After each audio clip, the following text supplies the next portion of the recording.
to episode 16 of the Hilo Stitch podcast. I am your host, Kristen, and I am here to talk to you about what else? Knitting.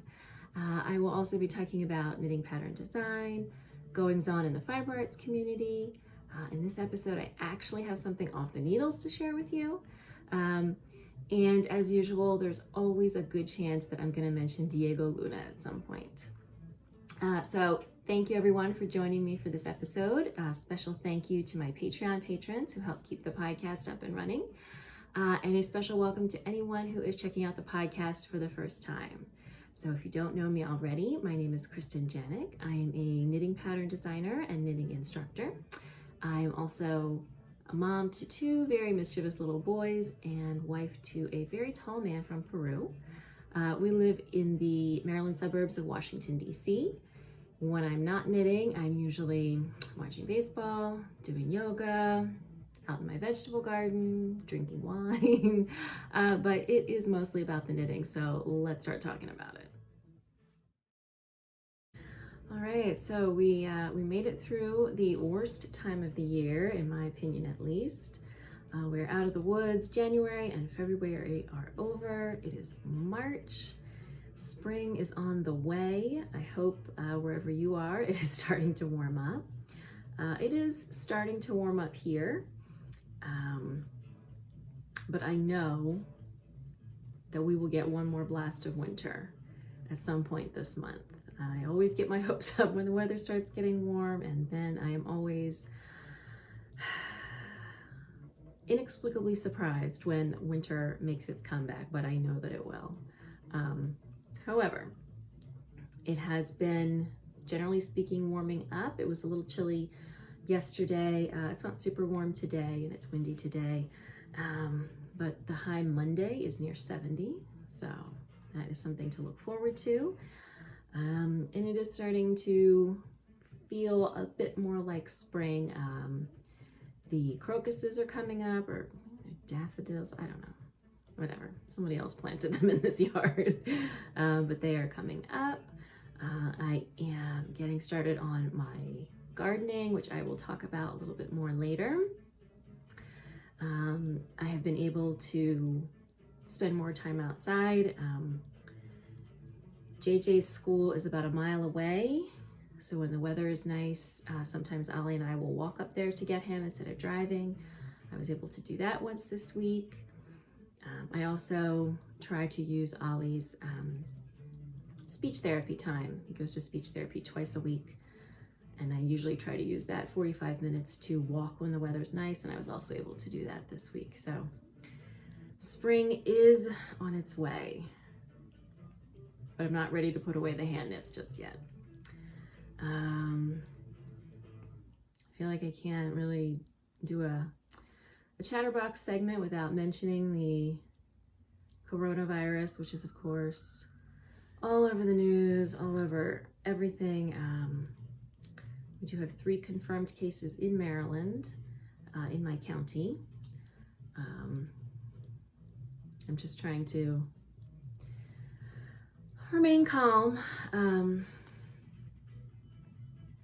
Certainly we want to try to prevent the spread. But at the same time, I don't think anybody in this house is particularly high risk of a severe infection or any complications. I know people who have compromised immune systems, older people are particularly susceptible. I read in a couple places that it doesn't seem like kids are super, either they're not contracting it or they're not getting very severe cases, and that was really my primary concern.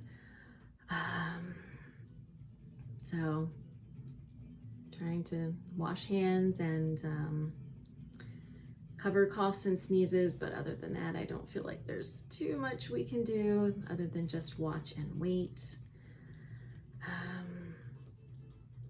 So I guess we'll see. Schools here are still, of course, open. I won't be surprised if at some point they do close, but for now, just wait and see. I hope if you are in one of the areas that is more severely being impacted in California, Seattle, maybe you're in China, probably not, South Korea, that you are staying safe, and hopefully we will get through this without too much damage, and we shall see. But I know it's something that's on everybody's mind, so I figured I should lead off with that. Other than that, life continues as usual here. We finished season 2 of Narcos, so the second to last episode of the season seemed like they were kind of trying to redeem Diego Luna's character a bit. He was being less of a complete asshole to everybody, and had reconciled a bit with his first wife, but then it all went to hell in the last episode, and true to history, his character is now in jail. The narco trafficker that his character is based on, Miguel Angel Felix Gallardo, is still in a Mexican prison somewhere. I, of course, very much enjoyed the series. I don't know what they're going to do now that his character is in jail, if they're going to focus on some of the other traffickers. El Chapo is one of the characters now, and certainly they could move forward in that direction. So I don't know, and I haven't really bothered to find out. I would probably still watch the show if Diego Luna weren't on it. I don't know. Diego Luna is working on a prequel to whatever that Star Wars movie he was in. There's so many Star Wars movies now, and there's like prequels and sequels, and I don't know what the timeline is. I don't, and then there's like TV shows, and then there's movies, and I don't really know how all of it fits together. I have watched the Diego Luna Star Wars a couple of times, and of course I've watched the original 3 Star Wars movies, and then I did watch, I don't know if I watched, I don't know if I sat down and watched any of the prequels from start to finish. I know I have seen bits of them, bits and pieces here and there. I know the second one was awful, so I feel like I did sit down and watch that prequel. But other than that, I really haven't been following it. So whatever the name of his, Rogue One? I think it's Rogue One. They're doing a prequel to that, a series prequel that's going to be on Disney Plus that Diego Luna is going to be in. Obviously, I will watch that. But since he's going to be working on that, I feel like definitely they're not going to be focusing on him in jail for the next season of Narcos. This season, I think they had one episode where he went to visit one of the characters from last season that is in jail, so maybe he'd make an appearance like that at some point, but basically all of his men hate him now, so I can't really see him getting visitors, but we'll see. So that is over. I am looking forward to that Star Wars prequel just for Diego Luna, but I think that's a year or two away. And what we're watching now is Outlander. We had watched the first 2 seasons because I had read the first 2 books, and then I didn't want to keep watching until I had read the other books. So Sarah Jordan, PA Nitwit, lent me the 3rd and 4th books, and I just finished the 3rd. So now we're starting the 3rd season of the show.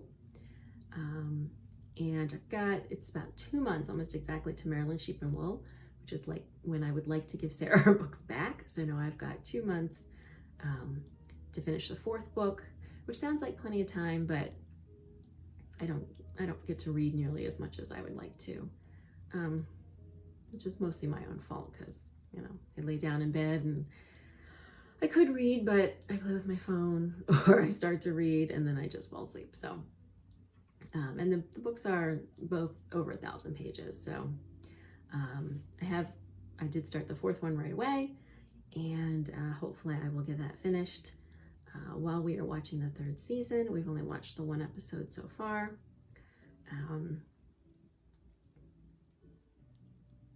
I have enjoyed the first 2 seasons, so I am looking forward to that and having that to watch. My husband was annoyed because he really wanted to keep going with the series and I wanted to read the books. So hopefully we can keep moving forward with that. And other than that, exciting review of TV programs. There is not much exciting going on around here lately. Busy with kids, and the weather is not warm enough yet for us to be doing too much fun stuff. My mother-in-law is coming to visit again next weekend, or let's see, by the time you guys are watching this, it'll probably just be a few days until she arrives. She will be staying for a week, and I don't know if my husband's younger brother is going to come down from Boston or not. But other than that, not much going on around here. Let's start talking about some actual knitting. All right, as promised, I actually have something off the needles to show you, and that is that I finished my Airglow socks. If you have watched previous episodes, know that this is a very precious skein of Airglow that I snagged from Fiber for the People. I love this like deep, almost navy blue with the teal and then these speckly pink stripes. Again, the pattern that I use is Vanilla is the New Black, which is a pretty basic cuff down sock pattern, except for the heel, which you can see is kind of has a little triangle design, and obviously you cannot see it like this, but the triangle sort of wraps around, this triangle ribbing wraps around the heel of your foot. So I have already been wearing these. I did make them extra long. I actually wish I had made them a little longer. I did have a little bit of yarn left. They do have a nice long leg. I got the foot size almost perfect this time. So what I usually do is a 64 stitch sock if I'm using size 1.5 needles, which is my preference. When I went to cast these on, the only needles I had available were US 2. So I did a 60 stitch sock. I just tend to like the slightly tighter fabric better on the US 1.5. So these fit almost perfectly. I'm thinking after wearing them for a few days and then washing them, I'm wondering if maybe I really could have gone down another 4 stitches and done a 56 stitch sock, which would bring me down to a 60 stitch sock on a US 1.5. Like I had for a while was knitting a fair number of socks, and I knew that that was a good the right size for me on a 1.5, a 64 stitch sock. But I'm not as tight of a knitter as I used to be, which, you know, your gauge can change over time. Maybe I'm calmer now. I'm not as tense. I should definitely use that as the picture for the cover. So I might try that the next time. I have lots more skeins of her yarn that I am definitely going to turn into socks because I just did her most recent Club Oxide. So the next time I have my 1.5s available, I might try going down to 60 stitches and see if I'm happy with that. But these fit quite well. The pattern turned out almost striping, except for just this little bit of pulling here right around the ankle. I really like the heel on this pattern, but I feel like there's too much fabric in the ankle. So it doesn't fit quite as nicely as some other sock patterns. So I'm not super picky about the fit of my socks.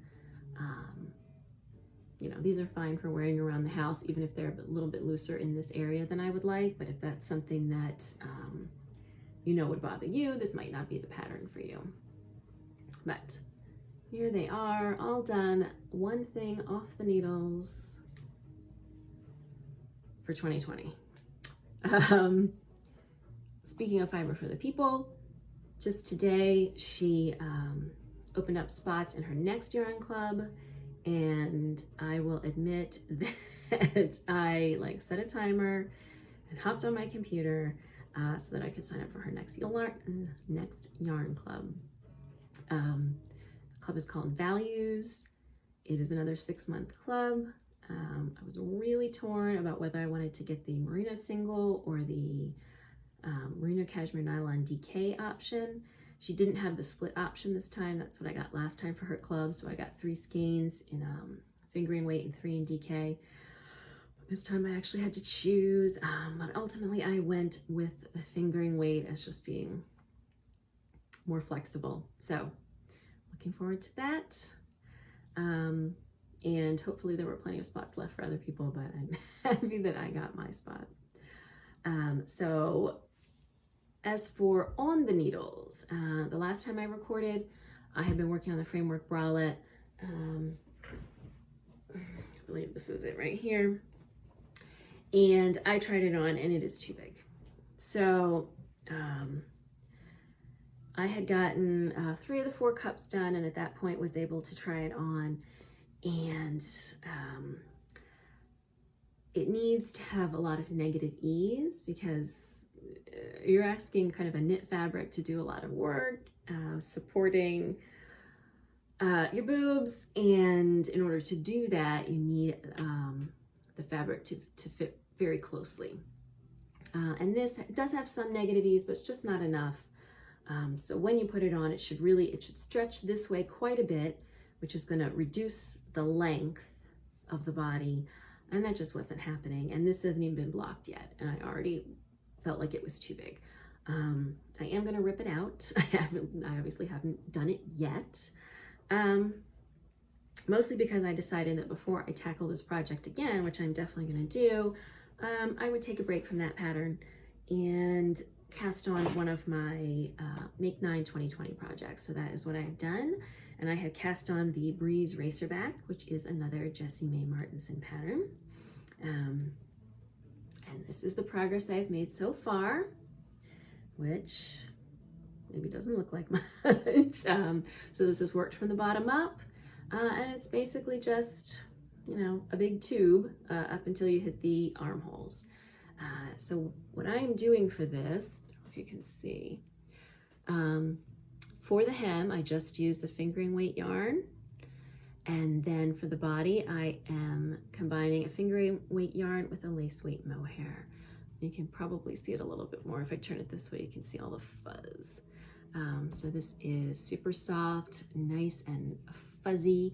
I am using a skein of Skinny Dipping Her Merino Single, and the colorway is Blue Raspberry Slurpee. And then the lace weight mohair. Show them off. All right, so here's the here's the Blue Raspberry Slurpee. I love this. So it's just this blue with shots of purple and red in it, and then the merino, the mohair, is just this really nicely coordinating pale blue. This is called Blue Boy, and this is from Little Fox Yarn. So that is working up very nicely. It is worked at a loose gauge. So this is a fingering weight yarn, but I am using a US 8 needle. So this is working up very quickly. This is about 8 inches. I think I measured it last night. It was about 8 inches. So I'm working to about 10¼ inches for my size, and then we'll start the shaping. So I am very happy with this so far. Easy, mindless knitting, perfect for all that TV watching. And so far that is the only one of my Make 9 2020 projects that I have started, but moving along quickly so far. So maybe Probably not by the next episode, but maybe by the end of March, I might have this one done. I would like to get it done in time to wear a little bit in the spring.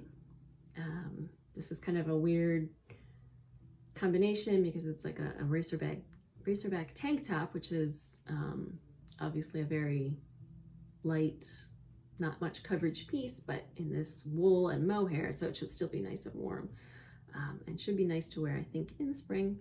So that is where I am for on and off the needles this month. All right, it seems like I have a stash flash for you every episode, and I swear I'm not actively trying to buy so much yarn. I certainly don't need it, but it's always fun to show off the pretties anyway that just magically find their way into my house, I swear. I don't know how it happens. So the first one I want to show you in this episode is the last yarn from Fiber for the People's Oxide Club that I just got a couple of days ago. Isn't this pretty? These reds and then this like shot of green. How close can we get and get it to focus? Uh-oh, my chair just started sinking. I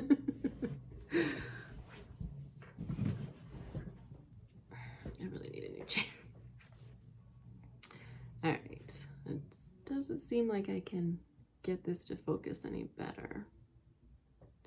But, so you can see these reds, golds, almost purples into these greens, obviously some speckles in there. This is gorgeous. And in fact, I'm going to, I think my chair is still sinking, unwind it so you can see it even better. And I have so much time winding them back up. All right, so you can really, really appreciate all of these colors in here. Again, I got the split club, so my first 3 skeins were the fingering weight yarn, and then the last 3, including this one, are DK weight BFL. And I think this is just stunning. So Taylor did something really interesting this time. The club is called Oxide, so it is inspired by all these images of the oxidation process. So she chose all of these images of oxidation to inspire her colorways, and this time, the image she actually chose was not really oxidation so much as decay. So this is, now we're getting some glare. There we go. This is a decaying rose. The artist's name is, I'm going to say Billy Kidd, but I'm going to double check, and I will link in the show notes if I can. So this was her inspiration this time, and I think you can really see, I mean, that's really spot on. Every time I get one of these, I'm just amazed how she just picks up these colors. So you can see we've got this dying rose that was originally yellow, maybe with red tips on the petals, or maybe gold. So you had a little bit of the stem here. And this is, I mean, it's just really a beautiful photo. And then she just did an amazing job capturing the color. So that club has wrapped up. I shared on Instagram. You can hop over there if you're curious. I shared a photo of all 6 colorways, all of which are stunning. I have no immediate plans for any of them. One of them I'm going to be using for one of my Make 9 2020 projects, which is a DK weight shawl that uses 3 colors. I'm going to use one of the colors for that. And I've already picked out one of the fingering weight skeins to make some more socks. The other ones, we're going to let them marinate and see what they might become. As I said, I have already signed up for her next club. And, you know, maybe some of them will combine well with yarns from her past club. So we will see. But this is the newest addition to my stash. And then I have more yarn that is not really an addition to my stash because it is for a design. So this is from Neighborhood Fiber Company. This is her studio worsted base. So this is, if it looks big, it is. This is 400 yards of worsted weight yarn. And this colorway is called Shadow. And this is really, I think this encapsulates kind of my color mood that I'm going for in 2020 with my designs. So it's kind of moody, gray. There's a lot of dark shades in there. I should take the label off. You can see a little bit of speckles. But I think this is just gorgeous, and it's definitely kind of the mood I'm going for with my designs this year. Not that they're all going to be this color, but that they're kind of going, you know, last year I had a lot of gold and yellow and brighter colors. This year I'm kind of going a little moodier, hopefully. So this is for a schlanket, which I'm going to talk about a little bit more in another segment. And I'm pairing this with, of course, a lace weight mohair. This is their loft base, and this colorway is called Broadway Market. It's looking pretty gray here. This is actually blue. I think the fluff from the mohair is, my chair's sinking again, is kind of making it look a little bit more gray than it is. It is really a blue. And so it's a great match for this. And I'm going to be pairing them together in that shawl schlanket design that I will tell you a little bit more about in the next segment. So this month for Adelante, I'm going to show you a couple of things that are kind of in the works. So the first, building on the Stash Flash segment, is the schlanket. All right, so this doesn't look like a shawl. I agree with you. This is the center of the shawl, and I have finished it, and it's nice and long. This is about 30 inches long, so this is going to be a nice big project. And it is going to start with this thing that looks a little bit like a braid. So these are 4/4 cables. And the edges are curling in. They won't when I take the next step. And this is, as I said, this is going to be the center of the shawl. So you cast on up here. You work this long braid down to the bottom and then create a point. And the next step is going to be to pick up along one side. So I'm going to pick up all along one side down to where I started this point shaping, so here. And then I'm going to knit back and forth, and the shaping is going to take place here, and I'm going to shape it this way. And then I'm going to do the same thing on the other side. So the center, I did not use the mohair. This is just the worsted weight, studio worsted from Neighborhood Fiber Company. I'm going to pick up also with just the worsted because I think trying to pick up with them held together would be a pain. But then after I've picked up that the row of stitches, I'm going to join the mohair and use that for the rest of the shawl. So this is going to be a pretty straightforward shawl, nothing super fancy. You start with this cable column, then you're going to work some slipped garter stitch pattern that I've used in several of my other patterns. You're going to work that for a bit, and then you're going to switch to a nice squishy fisherman's rib, and you're just going to work that until the one side is done, one wing is done. Then you can do the same thing on the other side, and then I'm going to finish it off with some tassels. And the idea is that this will, like I said, this is 30 inches long, so this is quite big, and the finished project with that worsted weight yarn should be nice and big. So it can be used as a shawl, but can also be kind of used as a lap blanket, or, depending on who's using it. It could be, if it's a kid, it could be a real blanket. And that is going to be coming out, originally I said by the end of March. That was the idea. I don't know if I'm going to be able to have it done. I mean, I think I could have it done, but I would like to get some test knitters or preview knitters And today is March 6th, 7th, so I'm really cutting it close.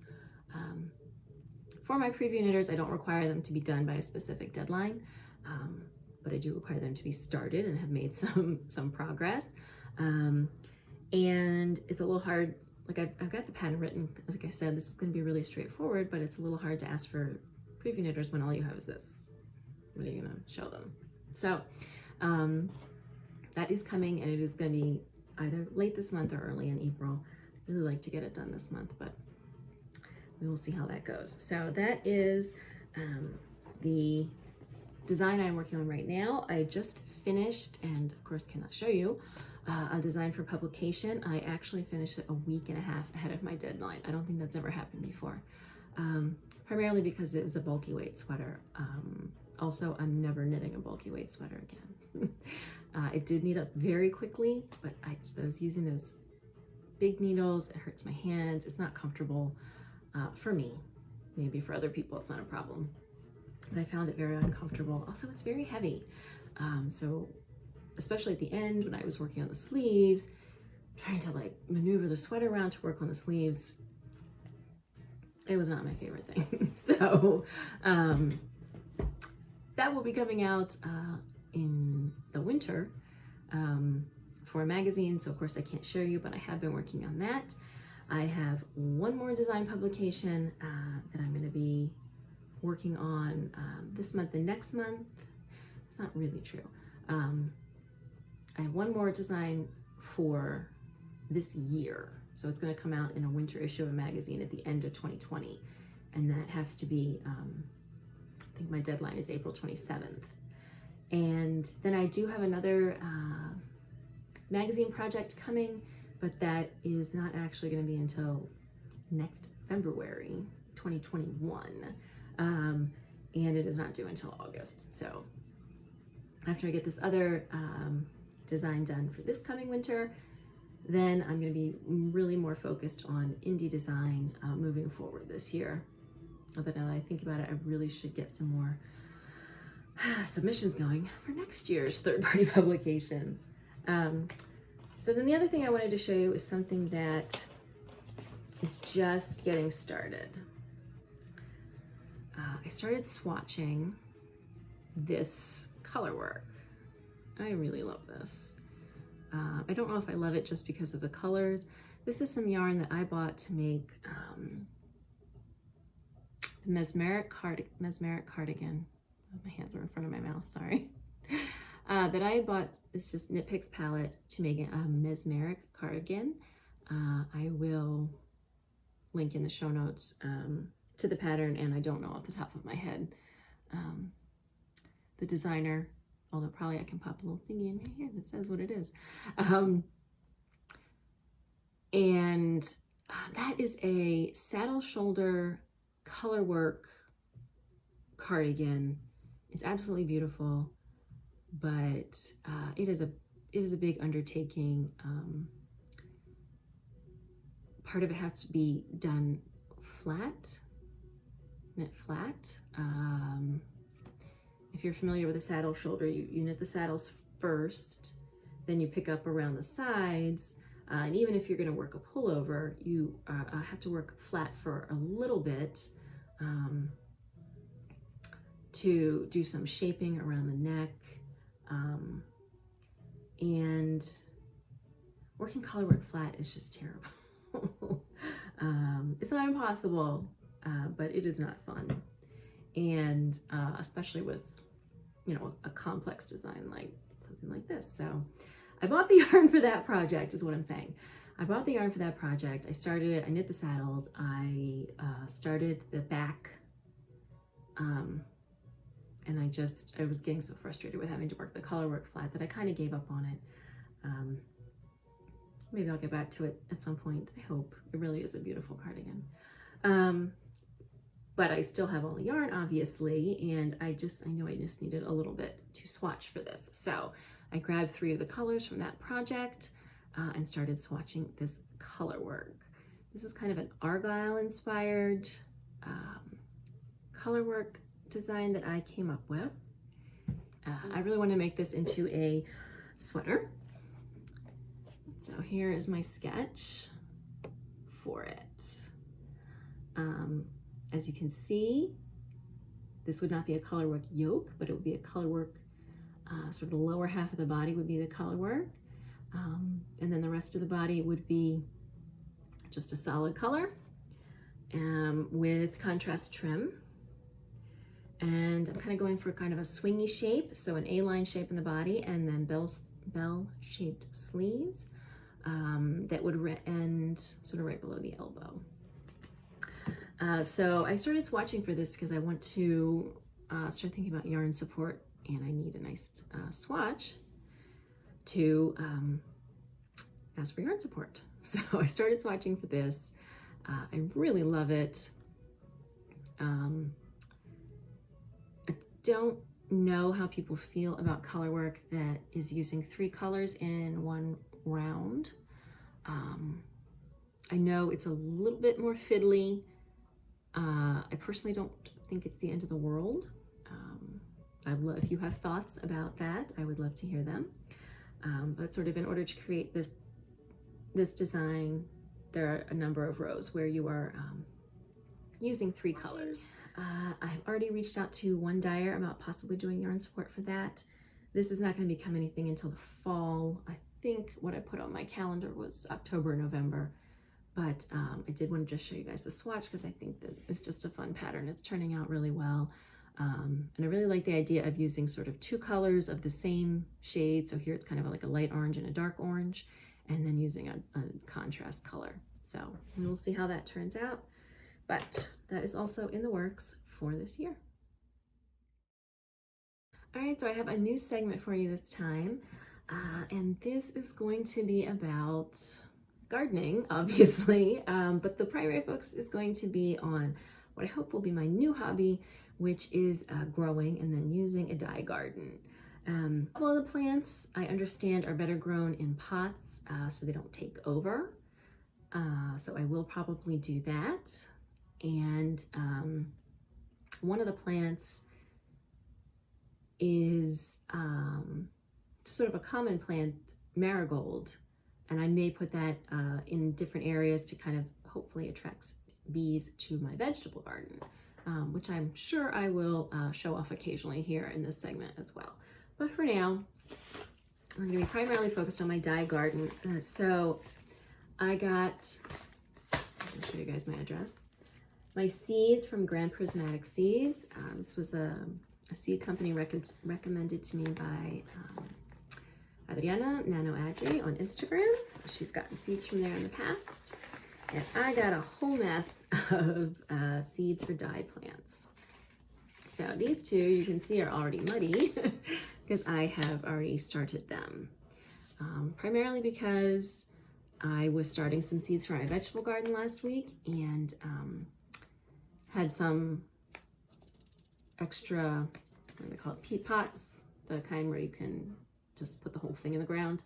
And both of these said they were good for starting indoors and transplanting. So this one is indigo, and this one is Black Knight Scabiosa, which really does not sound like a very pretty name. So this says dark flowers with lavender stamens.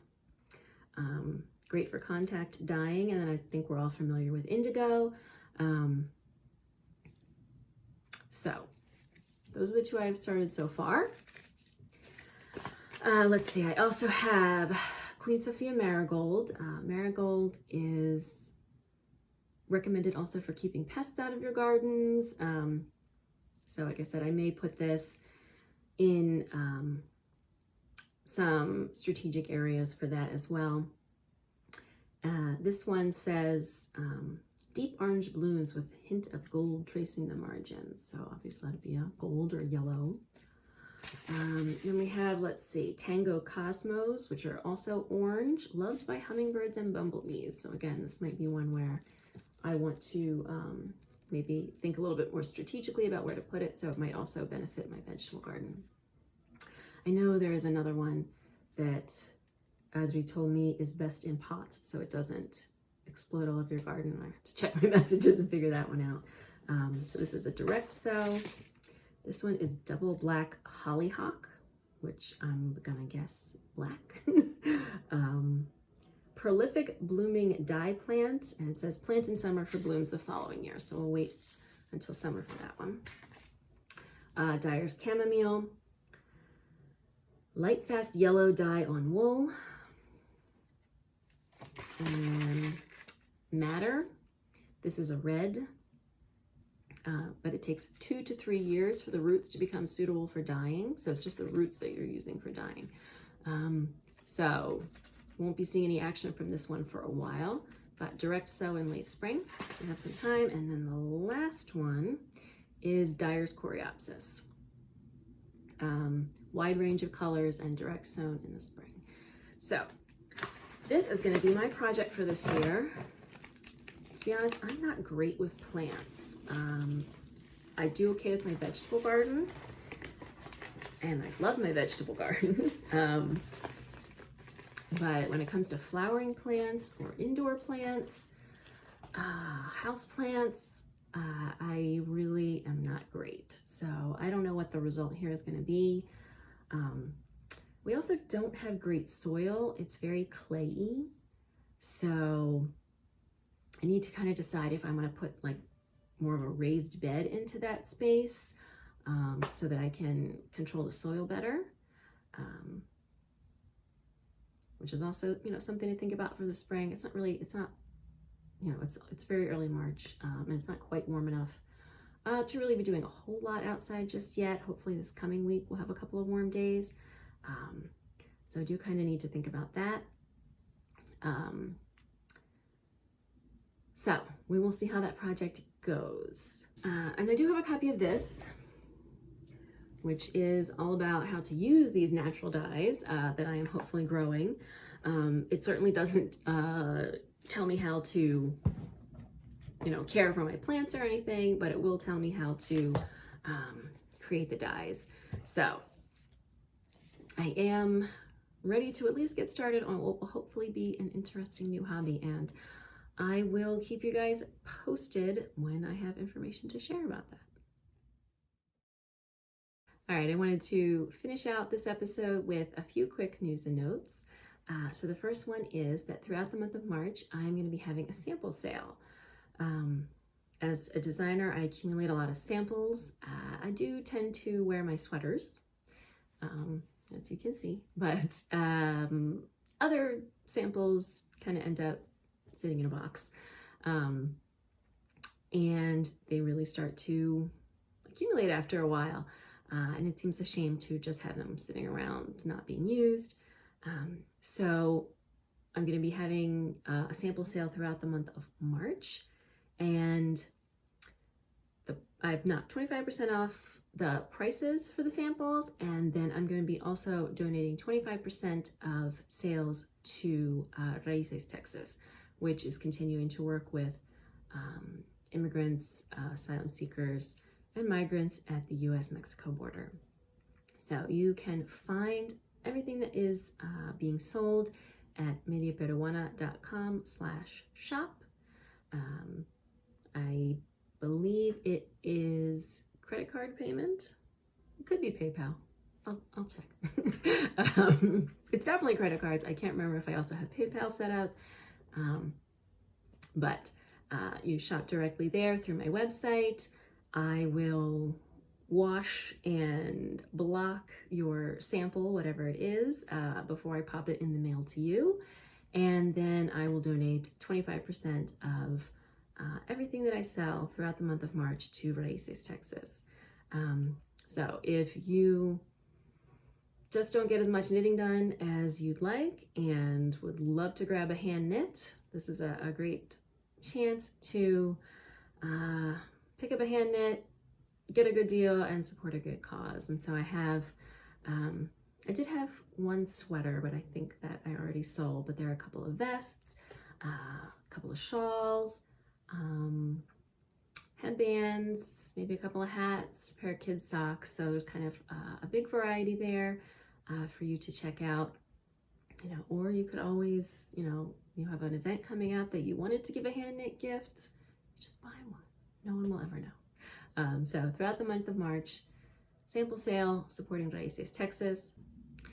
And then the other bit of news I have for you in this episode is that I will be participating in Operation Social Justice. So if you haven't heard about it, this is an organized effort for people, businesses in the fiber arts community to collectively raise money for social justice and equality charities. Each participating designer, yarn dyer, whatever, will be donating 20% of their sales starting March 15th through the end of the month to a charity of their choice. So the charity that I'm going to be supporting is Immigration Equality, which is obviously focused on immigration issues and particularly for the LGBTQ community. And within that, asylum seekers. So if you've maybe heard stories, obviously the issue of asylum and migrants at the border is something that's very important to me. And a lot of these asylum seekers are coming from situations in which they are being persecuted for their sexuality. So this is an organization that is specifically dedicated to helping ensure immigration equality for the LGBTQ community, particularly asylum seekers at the border who are fleeing persecution, seeking asylum, and in pretty much all cases being told, no, that's not a reason that you will qualify for asylum, which is a load of garbage. So I will include a link to the show notes so you can see all of the participating businesses. It's over 100, I just looked at it. It's over 180, I believe, participating businesses who are going to be raising money for good causes from March 15th through the end of the month. So I hope you will check that out. 20% of all the pattern sales from my Ravelry shop will be going to immigration equality, and I know lots of other participating designers and dyers supporting lots of other amazing causes. So I will include a link to the show notes. I hope you'll check that out. Thank you so much for joining me for episode 16 of the Hilo Stitch podcast. You can find complete show notes with links to all of the things that I have talked about in this episode at mediaperuana.com/Hilo-Stitch. Thank you so much to my Patreon patrons who help support and keep this podcast as well as other aspects of my business up and running. If you are interested in supporting the podcast and learning about all the fun perks and freebies that you get when you do support, you can find more information at patreon.com/mediaperuana. So all of the episodes of Hilo Stitch are available here on my YouTube channel, as well as my knitting design studio vlogs and my free knitting tutorials. So if you enjoyed this episode, please like, share, comment, all that good stuff. And it would really help me out if you would subscribe to the channel in general so you don't miss future episodes and you can help me increase the reach of the podcast, which I will be forever grateful for. And then if you are looking for me on social media, you can find me on Instagram and Ravelry as Media Peruana, and I will see you next time.